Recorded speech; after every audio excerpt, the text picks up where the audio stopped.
Hello, hello. Welcome to Off the Clock. I'm Paula, and this is show number 17 already.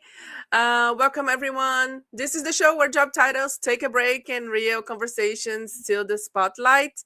So, no LinkedIn perfect answers. We don't want that. We want real conversations, no labels, just honest conversation. So, quick thing before we get started, I know it's a little bit annoying, but I have to do it because this is how social media works. If you enjoyed this conversation, please make sure to subscribe to my channel, to like this video, and to share it with someone you think you should watch it. This would really help me to reach out to more people. And if you were watching us live right now, so say hello in the chat. We love interactions, and we will do our best to answer your questions. So don't be shy. And I have my today's guest here already on backstage. She has spent years building a remarkable career across hospitality and hotel tech, becoming one of the industry's strongest voices on everything from payments, partnerships, to commercial strategy and growth. She's also someone who consistently supports and encourages more female voices in hospitality conversations. But outside the world of hotels, she could probably spend hours, I think, talking about NFL over a really good barbecue. So everybody help me. Welcome to the stage, Khristina Quigley. Do I say it right? Yeah, I shortened it to Q many years ago because it just made sense. Sorry to my husband. I don't know how to follow up on that one. Thank you for having me, Paula. I didn't even know you were going to say something like that. I should have taken out my title then and put in Jack of all trades, master of none, or will run and work out for cake. But yeah, thank you for having me on. No, thank you for taking the time to talk to me. It's really a pleasure. You know, I've been following you and your work for many years now. I was trying to remember, probably around pandemic. I think I kind of our paths crossed somehow. Oh, probably over LinkedIn. And yeah, so I really appreciate you being here. We have a lot to cover. This is a kind of short show, so I will do my best. I will try to do my best to make it more direct and more concise. But I want to start, Christina, saying that, I mentioned in the introduction that you have a strong voice in the online. We were actually talking about a little bit about social media backstage, but uh, every time that I see you, webinars or even your post, you you're not. It feels for me, at least, the impression that I have, you're not afraid to say what you think. Always in a polite way, of course, but you do have an opinion. So I wonder, what were you always like this, like outspoken, or is there a version of you that just wants to stay quiet sometimes and avoid the debate? um, how are you, Christina? So I think that's really interesting because actually, if you look at me now compared to who I was many years ago, I'm a completely different person. I used to be a quiet person. I was a nerd. I will say that 100%. But I always had this like inner voice that wanted to come out and be a lot more vocal about what we do. I'm very passionate about hospitality in particular because it's an industry that I fell into. My background actually is in mathematics and chemistry, and I've got a master's in toxicology. So what I do today is not what I qualified to do, and my mother's heart is still broken many years on, even with the career I have today. But I kind of found that as you grow within the commercial organization, if you wanted your voice to be heard a lot more and to be seen as professionally, you needed to speak up and almost be thought-provoking in many of the conversations that you're having with people. Sometimes your thought-provoking strategy can drive huge change. So I decided to change it up. There's been some really influential people in my career that made me think like this and act like this. When I worked in Delata, there was one of my general managers, Anne-Marie Trainer, and then going into Best Western International, the SVP of International at the time, Susie Yoder. She wasn't afraid to call a baby ugly when it was ugly. She found the polite and correct words, Yeah. but she encouraged that amongst the team. of revenue managers that worked within her organization at the time. And it was just a real breath of fresh air to be able to do that and say it as it is. You have to be politically correct. You have to know how to say it politely to people. But I think that being able to share knowledge, be thought provoking, but also point out the obvious can certainly help everybody's life in a day to day. Yeah, wow, that's very. I don't. Well, I could have a follow up here, like 4 or 5, just with that answer. Your background and all that. But I'm gonna focus on. I think it's really important to have, like you mentioned, a mentor, and it is quite an important thing. I think in a career, especially with soft skills. Um, and it is hard. Like maybe I'm being, I don't know, cliche, but I do think that it's a bit harder for women to be outspoken and all that, which leads me to the next question, because I saw that you wrote a piece about imposter syndrome, and something that I relate to. That's why I'm talking about. So many women, especially in leadership, I think still feels like this, still feels like they are not good enough maybe to be there, and suffer from imposter syndrome. So do you think this is something, this feeling, it's something that we were, where it come from, like, let's put it like this, do you think like it is something that we are thought somehow, like society? Do you think the industry, our industry, specifically hospitality, is still creating these conditions that makes you feel like this? I actually think it's generational. I will say that I feel that it's generational. And I took a lot of time last year to think about this, and to think about how I was and how I am today, especially with imposter syndrome, as I left one company and went into another. I feel a lot of this is generational. It comes from like our inherited parentage and how it comes across as our parents. Women back in the days of my mother, your mother, and their mothers, their careers, their life was completely different. And they would have, if they were still working or they were kind of going out to work, they would have had, well, are the children okay?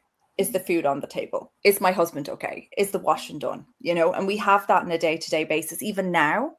But then from a career point of view, I feel that it is inherited within actually every industry. First of all, hospitality is no different. But I also think that through mentorship and change, you can see that being weeded out. And I can see it changing, right? I can see people becoming a little bit stronger. But I also think social media has a lot to play in this, because you're scrolling all day. You're watching someone else's life. You're watching someone else's career via LinkedIn, via TikTok, via Instagram. And that also doesn't help with your internal kind of mental awareness and mental thinking of yourself, because you're comparing yourself to others. Mm-hmm. And I think that is one of the biggest challenges with imposter syndrome, is you're comparing yourself to others. It's not just, am I enough? It's, am I enough when I'm looking at these people on the other side of the fence? And we just touched on it before we joined live, but I really feel that people still have forgotten that almost Instagram versus reality story and LinkedIn versus reality story. It may look great, it may smell great, but their life isn't great in many cases. Yeah, no, you're right. This comparison, you're every time you compare yourself with 100%, I think of the times you're gonna lose, because it's something that, especially with, like you said, with an idea, or it's not reality. So of course you're gonna feel like you're not good enough. I'm not. I don't want to put it as a men versus women, because you know, it's not my thing. Let's say like this, my. But I do think about like leadership, like female leadership, um, in the sense of like traits, that we have, that sometimes are often seen. I don't know if a man do have the same traits, or they are confident, they are whatever, they are very good, and then women might be, I don't know, annoying or crazy or whatever. Do you still, you were a woman that it's in a position, a leadership position. I know you care about the young generation. I know you have all this. Do you see changes in the way that women behave in leadership, or being accept more, or how do you feel? So I think the dial is changing. It's slowly changing, but it is changing. It's not changing as quick as a lot of us would like it to be. Women, when they give their thoughts and comments, there's a lot more emotion behind it rather than strategic, if that makes sense in many cases when you're speaking to people. And then sometimes when you're a little bit too direct, it can almost be passive aggressive. So it's about finding that balance. I also think, though, that men's ability to be able to actually translate better than women is amazing. And I have to say this, right? I would love to be a lot more strategic and direct, almost uni focused, rather than as a woman, we're really good at multitasking.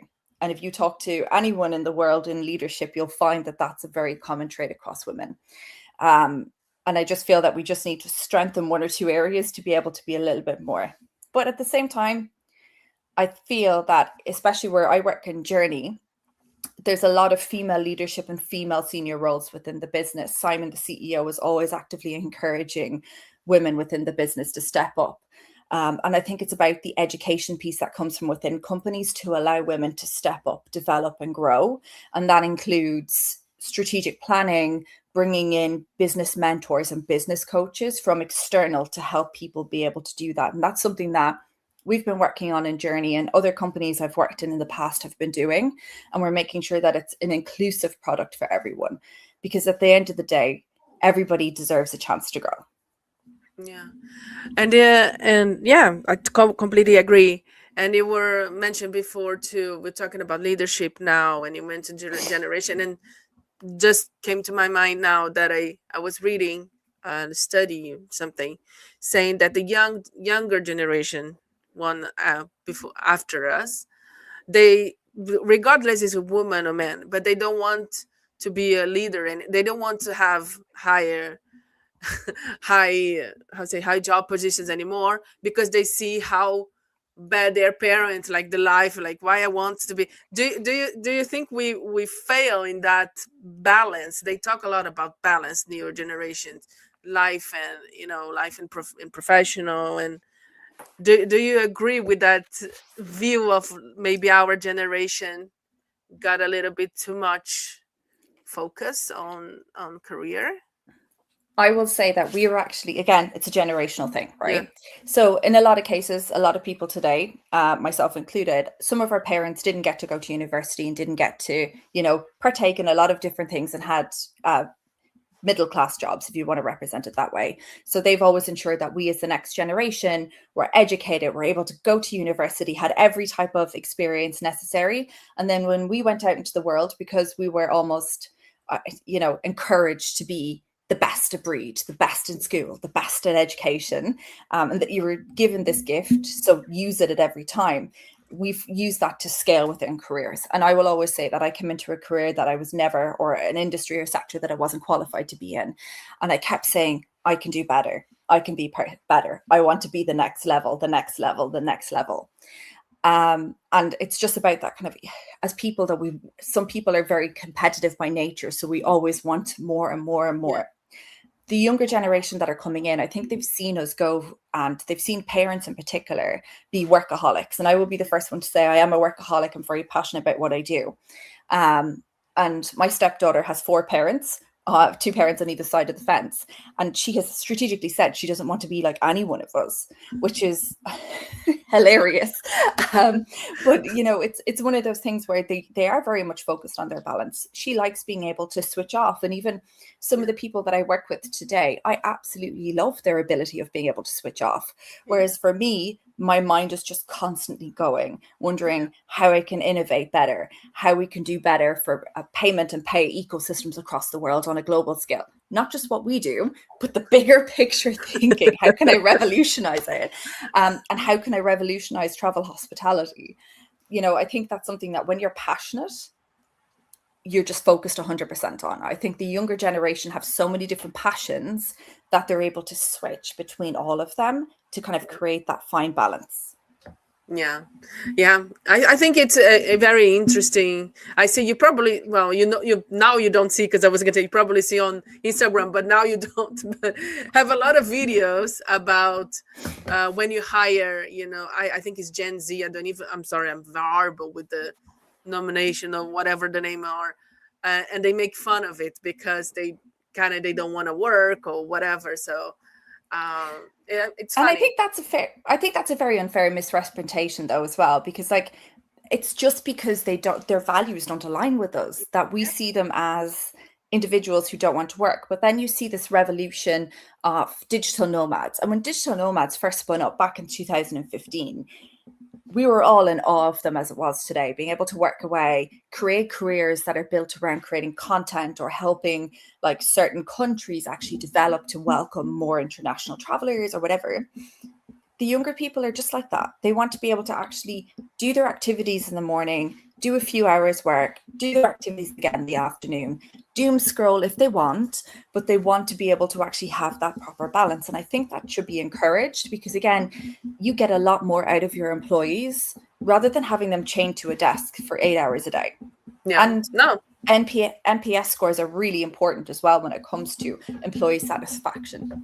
Yeah, no, yeah, you're right. Yeah, I think it's just we tend to judge through our lens, and then of course we'll not of course, but most of the times will be won't be so positive because we are different with different values and all that stuff. But we are already heading to the end of the show, unfortunately, and we just mentioned very briefly hospitality and how passionate you are. So I do want to cover just a little bit more of that, Khristina. So I think hospitality, we usually say, at least hotels, at least when I started, was hotels, they change so slow, because I think now it's actually, I don't know, maybe I'm optimist, but I think it's actually changing kind of fast. I mean, in the last few years. But of course, there's still resistance. In your opinion, what's one shift you think hoteliers are still resisting? It's something that you keep hearing, that even though you know it's coming, they know it's coming probably, but they think it's So is it still is there a thing that you can identify? There's way too many. I think there's the great PMS shift. First of all, people still want to stick with their old original PMS. It's not going to work, especially if it's sitting on premise, it's old. You're not going to lose data. There's so many amazing tools today to be able to move, bite the bullet and do it, because the next time you decide to do it as part of your budget, it could be 10 years behind in technology. And another one is for sure the AI revolution. AI is here to help us. It's to take away the monotonous roles from day to day. Revenue, reservations, front desk, you're just enhancing the guest journey. Don't be afraid, embrace it, but embrace the right tools. Yeah, AI gives me a little bit, I completely agree with you. And what I think it happens a lot, at least I'm seeing, they hoteliers in general, of course, they're resistant to AI because of the whole they're gonna steal my job kind of stuff. But when they actually do, and I see a lot of them using ChatGPT, and then they put all they don't have the how can I say that, not the knowledge, I don't know the better word, that ChatGPT is like a public thing, and then they start to, when they actually use AI, they use like completely without any care in that sense. That makes me really, really nervous, because I see a lot of people putting a lot of stuff on ChatGPT or whatever, Gemini or whatever you're using, and maybe don't understand that this is not private. So it gets me a little bit. I think that's kind of like something that everyone will learn, but it's just like adding something to social media. Nothing is private. You cannot close it off. It's like having an open conversation with people as well. Same type of idea. You can talk in a train station on your phone and it's wide open. But I do think that people just need to be careful about how they're structuring their content or how they're building their content. One of my favorite tools I've been using over the last maybe 6 months, 9 months is Claude. It's amazing. Mhm. Absolutely love Anthropic, what they do. They're headquartered now here in Ireland, which is even better. But from a technology point of view, it is so cool to be able to quickly develop products, technology. You can use it for development, you can use it for comparisons. It's not your traditional like ChatGPT, ask it a question and it spits everything out at you. But I love the idea of creating almost like Gemini gems. I think that's what they're called. It's almost Yeah. creating like an LLM notebook for yourself, and you're able to actually talk to it over a period of time, kind of like a revenue management solution, getting to know your traits within a PMS. But the more you feed it, the more it will become like you, think like you, act like you. And when you ask it to create content around what you're trying to do, it'll spit out the right content. Just don't start putting in, create this for me or word this out politely, because that's just not going to work. Yeah, I just have one guest, Lana, and she was talking about like also one thing that you expect to be magical AI, like just put, like you said, create this, and it won't work like that. The artificial intelligence need to know you, like you're saying. You have to use it and training, like almost like a human in a way. You have to do the training. And Christina, you've been here. You've been in the hospitality industry for many years, as I mentioned. What keeps you hospitality exciting for you still? Our world changes just like this. It's great. It's amazing. Getting to meet new people every day, new technology every day, being able to see change and impact on people's operations, what they do every day. That's just, yeah, that's my favorite ultimate thing. Where I'm a hospitable person. It's only natural that I should be here in an industry where we care for everybody and we take care of everyone. Yeah, yeah, it is. No, yeah, it's always something new, and it's really, really, I really like it too. So before we end up, I do have a segment that is a short segment called Would You Rather.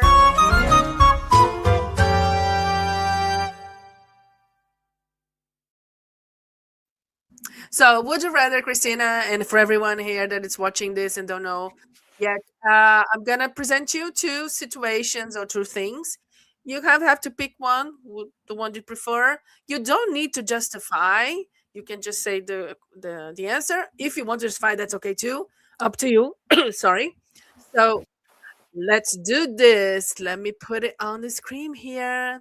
So, Christina, let's start it. Would you rather lose your laptop before a big presentation or go to a network event with no wine? I will go with the networking event with no wine. I don't need alcohol to have fun. There's been many times where I actually don't drink. I know it's funny because I actually have wine tattoos and everything. Oh, you Um, do? yeah, but no, when you're in a networking event, it's really easy to feed off people's energy, and the room's energy, and that's always really crucial for me at a really good networking event. So no networking with wine. Right. Next one. Would you rather be on a panel with someone who talks too much or someone who clearly didn't prepare? Talks too much. I would rather be silent than have someone who is silent next to me. Okay, good. Next one. Would you rather run a hotel with no tech stack or a tech stack, a hotel that have a tech stack that nobody knows how to use it? Ooh, this is a good one. Run a hotel with no tech stack. Nice. Next one here. Would you rather have confidence with no experience or experience with constant self doubt? Like the first one, I am the second one. And last one, you're doing great. Would you rather have to explain AI or tech, whatever, to hoteliers all day or explain hospitality to tech companies all day? Which I one you do the prefer? second one on a daily basis, so let's go with number two. Well, you survived the Would You Rather. That's great. Thank you for playing along, Christina. And thank you, of course, for being in the show. That's a wrap on Off the Clock. So thank you so much again for coming here and giving your honest opinions. Thanks for having me. Thanks everybody for watching the show. This is the show where real conversations take steal the spotlight. Don't forget about it. Don't forget to subscribe to the channel. I know it's annoying, but please do. And like the video, share it, everything, so you can help me to reach more people. So that's it for today. Thanks everyone. See you next time. Bye-bye. Bye.